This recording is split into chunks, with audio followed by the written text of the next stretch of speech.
அட B B B டும் டும் டும் பி பி பி டும் டும் டும் பி பி பி டும் டும் டும். Thank you.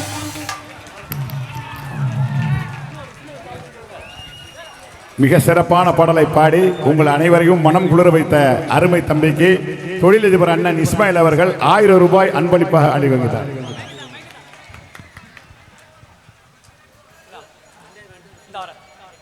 தொழிலதிபர் நௌபர் அலி அவர்கள் திவனேஷ் அவர்களுக்கு 2000 ரூபாய் அன்பளிப்பு வழங்குகிறார்கள். அருமையான பாடலை பாடிய திவனேஷ் அவர்களுக்கு ஜான் வாஞ்சூர் அவர்கள் பொன்னாடை போத்தி கௌரவிப்பார்கள். பழனி பட்டாளம் அமைப்பாளர் அண்ணன் அவர்களுக்கு விழா அமைப்பாளர் சாகுல் ஹமீத் அவர்கள் பொன்னாடை போத்தி கௌரவிப்பார்கள்.